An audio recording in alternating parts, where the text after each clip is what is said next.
Thank you for joining us for another in a series of seminars on leadership skills brought to you by Rags to Riches. Today's topic is very easy to relate to, and almost everyone in the world can relate to this topic. As a matter of fact, I heard about a priest the other day who decided to do a mission trip to Africa, and night before he went there, he got on his hands and knees and he prayed to God that God would protect him while he was in Africa. And God said, "Of course I will, as long as you trust me all the while you are there." So the priest took off to Africa. He started going across the top of a mountain, and a huge avalanche came. Of course, caught the priest. He finds himself hanging from a cliff by his fingertips. And a group of people go by. They look at the priest and say, "Quick, we'll help you." And the priest goes, No, I'm fine. I'm putting all of my hope and faith in God." And the people keep on going, "Okay," and they keep on going. Pretty soon, a boat goes by. They go, "Come on, let us help you off that cliff." And he says, No, I'm fine. I'm putting all of my hope and faith in God. Well, pretty soon, the last-ditch effort, the helicopter comes down and says, "Come on, let's go." And he said, "No, again, I am fine. I am putting my hope and trust in God, my faith." Well, sure enough, the helicopter flew off, and his fingers slipped from the cliff, and he found the lake, and the crocodiles ate him. And when he got to heaven, he said to God, "God, what happened? I put all of my hope and faith in you." And God said, "And yes, and I sent you a boat and a helicopter." Hope. That's what I'm talking about to you today. This is our job as leaders, to put hope where others think there is no hope. Hope is a vessel in which we place, and my question to you is, what is the vessel in which your employees can place their hope?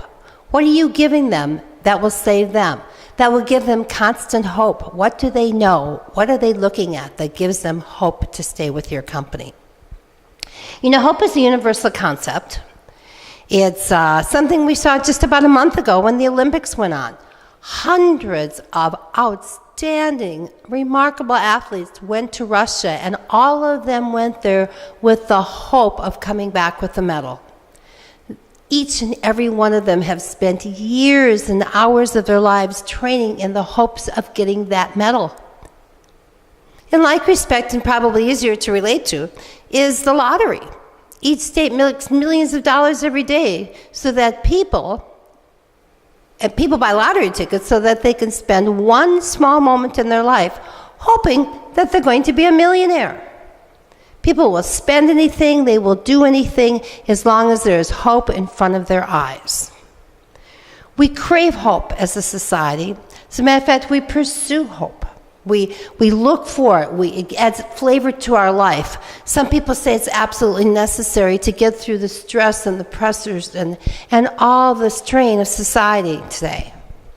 But it's been really going on forever. William Shakespeare recognized the value of hope to poor people when he said, "The miserable have no other medicine but only hope." Suzanne Collins says, "Hope, it is the only thing stronger than fear." A little hope is effective. A lot of hope is dangerous. I agree with that. If you have too much hope and you don't have a vessel in which to put that hope and get yourself going down a stream where you're going to eventually attain a goal and you have no direction for that vessel because you don't have a goal, then hope is pretty useless. It needs a vessel in which to float. Hopeless people see no future. They see nothing down there. They're just going day to day. Now, as a leader, one of your key ingredients to success is hope. Hopeful workers know what's going on. They understand the value of today towards tomorrow. They see down the road, they know what they want, they're hopeful of getting there, and they know that one way of getting there is to doing what they should be doing today, like showing up for work, not showing up for work and getting fired. That's really not going to take them where they want to go. So the better your people understand their futures, see their futures, have goals in their future, the more likely they are to come to work every day. And that's what we're all looking for, are we not? The employee who comes to work every day. And they will, because people who are connected with what they want in their future and feel that connection has a lot to do with you as the leader who allowed them to see this future, who guided them to see this future, are now going to be engaged a lot more in their daily routine work because they see a goal. They see a light at the end of the tunnel. You know, if you're anything like I was, every time an applicant walked in your office, you were so hopeful. It was like, that's going to be the person that's going to save my day. They're going to save my company. They're going to make me a millionaire. They're going to be the perfect employee that shows up every day to work, and they're going to help me do things without arguing with me about it. It's going to be perfect. And you know, some of them are like that. As a matter of fact, Carrie was like that. And she did a fabulous job of working with me. And saved the day many times for my company, excuse me. And so she was a dream come true. When she walked in the door, I was so hopeful, and my gosh, my hopes came true. And you know what?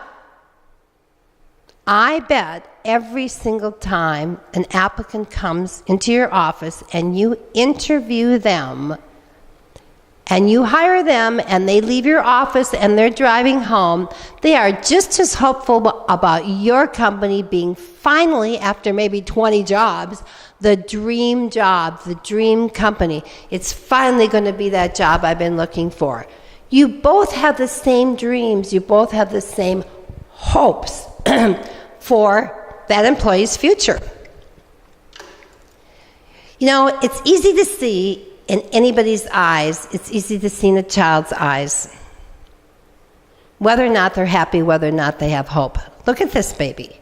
It is so hopeful, so happy. It just wants to see tomorrow, see today.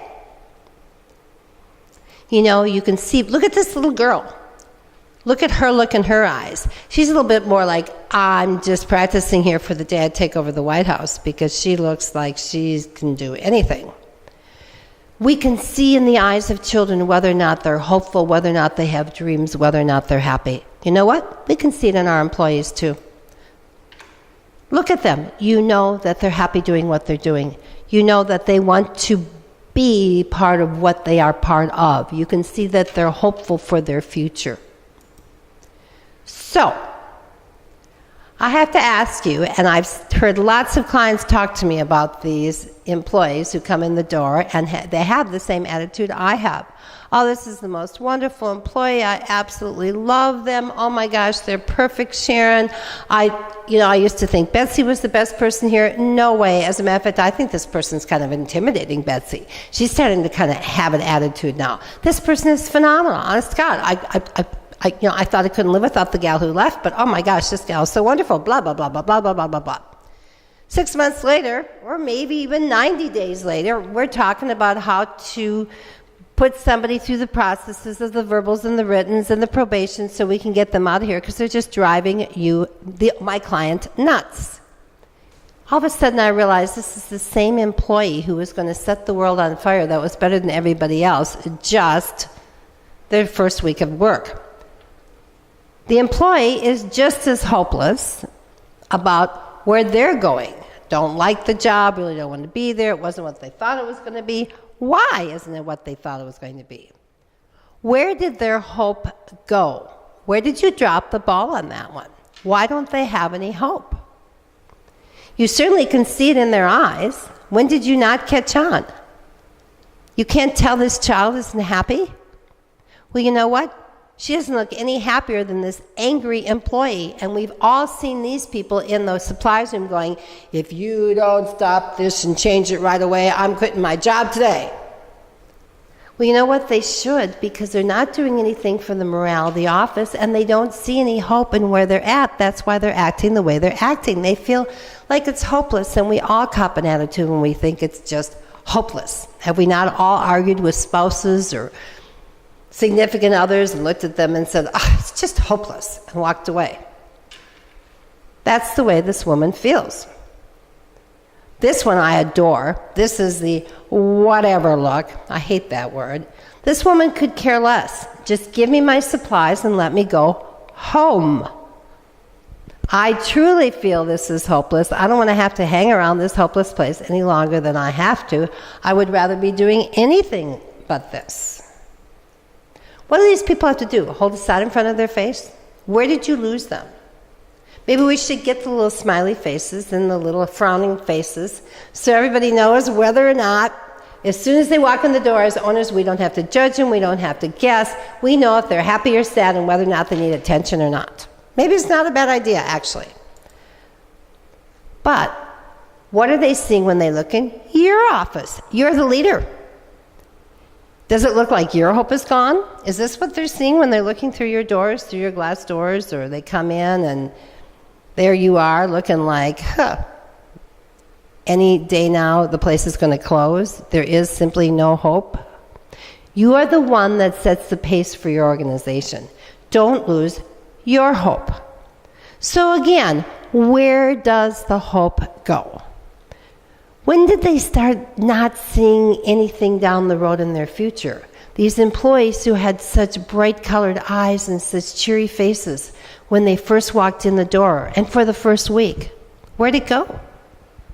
Do they know where they want to go with your company? Did you ever take the time to figure that out? And I will tell you that most owners don't. They don't do one-on-ones. They don't sit down and go, so what do you hope for? Well, where would you like to be 5 years from now? They don't give them any direction. They don't set them down a road to start getting in that direction. So people who came in and thought this would be the greatest company, you know what, folks? This job is what it is. These people clean houses for a living. It isn't necessarily a lot of fun.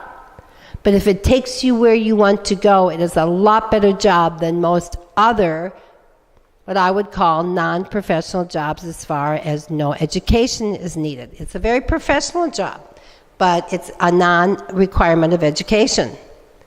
But it can take you where you want to go, and it can be a very hopeful position if you show your people and you guide your people how they can use this job to get where they want to go. And help them figure out where it is they want to go. Because it is your job, again, as a leader, to put hope where others think there is none, and sometimes the others are your employees themselves. Because, employees come to you pretty hopeless. Some of them come to you because it's the only job they can get. They're not proud of it. They would rather be doing anything but cleaning houses, and they think, oh my God, I can't believe it has come to this. I'm cleaning houses for a living. This is disgusting. Other ones come to you who really enjoy cleaning houses, and that might even be worse because they really like what they're doing, but because everybody else around them says it's a lousy thing to be doing, they're like, oh my God, I'm never going to be any better off than I am because I really like what I'm doing, and everybody says, you clean houses for a living? Are you kidding me? I can't believe you're doing that. If I ever had to do that, I think I'd be in a terrible job. It's a catch-22. But it is your job to show them that it's not what happened to them in the past when they were cleaning houses. It's not where they're at in the present when they're cleaning houses. It's the hope that you can help them show for the future that's going to make them love what they're doing right now. That's going to make it seem purposeful to them and to others. Again, your job as a leader is to help them find hope and not to lose yours in the meantime. There are a tremendous amount of amazing stories out there about people who have so much hope and have accomplished things because other people have hopes for them. Don't look at these people and don't think that they have potential, because there's a lot of people out there who have done really well that we probably would have passed up when we were interviewing. Let's talk about J.K. Rowling. When she was writing the first Harry Potter novel, she was pregnant, had the baby, as a matter of fact, was unwed mother and on welfare. If she'd come into you for a job, you'd probably go, she'll never last. She's an unwed mother on welfare. She can take the welfare. Why would she come to work? You probably wouldn't even hire her. A woman who's now worth $1 billion. Well, let's talk about Guy Laliberte, founder of Cirque du Soleil. His net worth is $2.5 billion. And when he was in his late teens, early 20s, he was walking around Canada on stilts, eating fire off of a sword. If he came to you for a job because he decided he should get his act together, there's no way you would hire him. Well, I shouldn't say get his act together, decide he needed to supplement his income. There's no way you would ever hire him. You'd go, oh my God, he walks around with a sword. I can't trust him. So instead, he joined the circus, and now he's worth $2.5 billion. Don't ever prejudge what someone can accomplish if someone shows them how to start having hope and goals. And of course, the most phenomenal person of all is definitely Oprah Winfrey, whose net worth is $1 billion. She was abused and raped almost every day of her life between ages of 9 and 13. At age 14, she got pregnant, lost the baby. They finally sent her to her dad in Tennessee or Oklahoma. And there she found two major things: security and discipline. Her father did care for her. He did care about her. She found that security, and he was very disciplined. He made her read a book every week and do a book report. She went to school every day. She had to be accountable, and she took very well to that environment, which most people who have been in that type of environment where there is no discipline, they were abused physically or mentally or sexually, they take very well to discipline. They just want discipline. They want things to be very structured and not loose as a goose like it used to be. So Oprah did very well, and of course the rest is history. She is also worth $1 billion. So what do you take from this? It's your job as a leader to put hope where others think there is none, to take your people and to give them hope, to give them security, but also to give them discipline. When I'm talking to you about making your people feel secure and going someplace with, helping them go someplace, I'm not talking about lack of discipline. As a matter of fact, when you don't have policies and procedures, you don't have absenteeism policies, and you let them come and go whenever they want to, you certainly aren't helping them prepare their work skills for a higher position than the one they have with you. They'll get fired immediately. You're not doing them any favors. You are not mentoring them at all. So there will be no hope because they don't go to work every day, and until they know they can go to work every day, they know they don't have a chance of keeping a job. They would never hope for that. So again, you take them back to being hopeless when you don't force them to be disciplined. And talk to them about, do they know where they want to go? One main reason is there is a 14% bump in performance outcomes when workers are high in hope. 14%. That's like if your people work at 80% efficiency in a home, you could get them up to 94% efficiency just by giving them some hope. You know how much money that would put in your pocket? Hopeful workers are also more resilient when it comes to overcoming adversity. If they run into something and things don't go well one day, they're like, it's okay. We hope tomorrow will be a better day. We know tomorrow will be a better day because they have hope in their hearts that it will be. I think it's very interesting that Gallup poll did some research and looked at what followers were looking for in today's world, and they aren't looking for leadership or wisdom in their leaders, which is not good for me who speaks a lot on leadership. However, there will always be need for leaders. It's just different qualities that people will look for in leaders as time passes.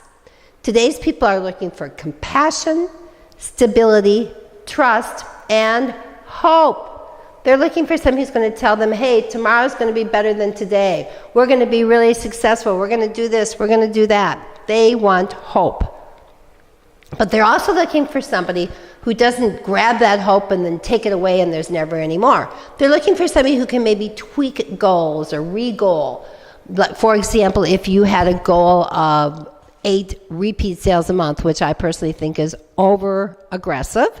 If you did take that and you want to bring it down and you're not making it, bring it down. Make sure you can still make the money you need to make, but don't make those goals unrealistic, because then there's no hope. There's no hope of making that goal if you're 30 points behind on your goal on your wall chart. Start all over again, because there's no hope. And today's people are looking to a leader who says, okay, I was a little high on that. I expected too much from you. Compassion. I want to make sure that you know that we can make goals, however, stability. So let's try it one more time and lower the goals and do this. Trust that you're going to go back at it again and hope that this time they can make it, and we're back on that hope cycle, which makes them 14% more productive than normal. And you know what? Hope is contagious. So if your people are having positive intervention about hope, it's going to rub off on you and make you a lot more hopeful and a lot more positive. Now, one question I do have for you is, what are you asking for from your employees? Are your expectations realistic? Are they in alignment with your employees' expectations? Or are you just expecting absolutely too much? Like the owner of the dog who walked into the butcher shop. Butcher's about ready to close the shop, and in walks this dog. It's got a bag around its neck and a note in its mouth. So the butcher took the note out of the dog's mouth and read it. And the note said, please put a leg of lamb and 12 sausages in the bag. The dog has money in its mouth. Butcher looks, sure enough, there's a $10 bill. So he takes the sausages and the lamb, puts in the dog's bag, and the dog leaves. The butcher thought, this is too much. I've got to watch this. So he locks up the shop real quick and follows the dog to the first stop sign. And sure enough, the dog sits, looks both directions at traffic, and keeps on going. Pretty soon he gets to the bus, looks at the schedule, and sits down on the bench and waits for the bus. Bus stops. The butcher is amazed. He follows the dog into the bus. Dog's sitting there. Pretty soon uses his paw, pulls the string. Bus stops. The dog gets off. The butcher gets off after. Dog walks down the street, gets to a house, turns up the sidewalk, puts the bag down on the sidewalk with his neck, backs up, and goes barreling against the door. Slams him backwards. And so he goes to the sidewalk, and he walks around the back of the side of the house, and he climbs up on a garbage can and starts tapping on the glass, gets back down off the garbage can, comes back and sits by the door. The owner comes out, big guy, starts kicking the dog, yelling at the dog. The butcher goes, oh my God, is he crazy? So he goes running over and says to the guy, what in the world are you doing? That is the most clever dog I've ever seen in my life. Why are you kicking him?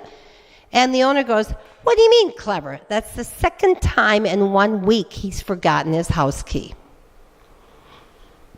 So, what are your expectations? Are you expecting a little bit more from your cleaners can actually be given? And if you are, you're taking away their hope. If you suddenly give too many jobs to that new person's team, knowing that no new employee can clean 6 houses a day with 3 bathrooms a house at the end of their first week, you've got to give them some time to build up to that. If you give them that going, well, I know they can't handle it, but they have to because they can't do anything else, and you don't even talk to them about it, and this new employee is so hopeful of doing such a great job, and now she didn't keep up, there goes her hope, because your expectations are not realistic. Don't be a hope buster.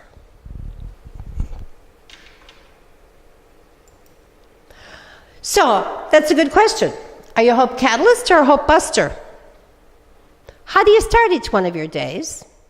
When you get up in the morning, do you think, oh my gosh, I'm so excited, we have a full day today, all the cleaners are going to show up, they're going to get great hours, I'm going to make great revenue, I got 2 networking events, I'm going to pick up more clients there, I am so excited.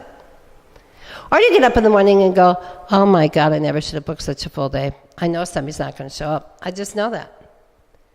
But I'm probably going to have to go out and clean houses. I have 2 appointments. I'm not going to be able to go to them. I'm going to look like a fool. Oh, I never should have booked all those jobs. Well, and if everybody does show up, then the clients, I'll have a couple of skips, and I won't have enough to do with those employees. What am I going to do with those employees? I got to think about what I'm going to do with them if I have skips. Are you a hope catalyst or a hope buster? Which direction does your brain automatically go in? Now, I will say this, and when you have new ideas, like when you're going to maybe say, okay, I don't use aprons now, by gosh, I'm going to use them. It just doesn't make sense not to. So you go, oh my God, I am so hopeful about these aprons because they're going to be they're going to help the efficiency, they're going to help the quality, I'm going to save time, I'm going to have less breakage. I am so hopeful about these things, I can't wait to roll them out. Or do you go, well, my breakage is high, my efficiency is low, my quality sucks, I have to do something, so I guess I'll try the aprons. I know they won't work. I mean, I can think these are going to work. Are you a hopeful person, a hope catalyst, or are you a hopeless person, a hope buster? I will give this credit to hopelessness. It's easier. Because you know it's not going to work. You have no hope that it will. So why would you ever start it or waste your time in the first place trying to start it? Why would you develop new policies and look for new things? Because you know it's not going to work. You have no hope whatsoever it's going to work. Why would you do that? And you know what? After a while, hopelessness becomes a habit, so it's really easy. You don't even have to put any hope there. You underbook because you know not everybody's going to show up, so you just become a little bit less than you can be because it's just easier that way. It's not a hassle, and it becomes a habit. You expect the worst. So pretty soon you start getting the worst. Or you have no expectations whatsoever because then you certainly have no disappointments, do you? So leaders are people who live in hope, not in worry and not in fear. They lead in hope. They lead not in worry, not in fear. And most of all, they teach their employees to live in hope, not worry and fear. That's what a leader does. They find hope where others think there is none. If you expect the best and you hope for the best, believe me, you will get the best. Thank you for joining us for putting hope where others think there is none, and we look forward to seeing you at our next leadership seminar topic.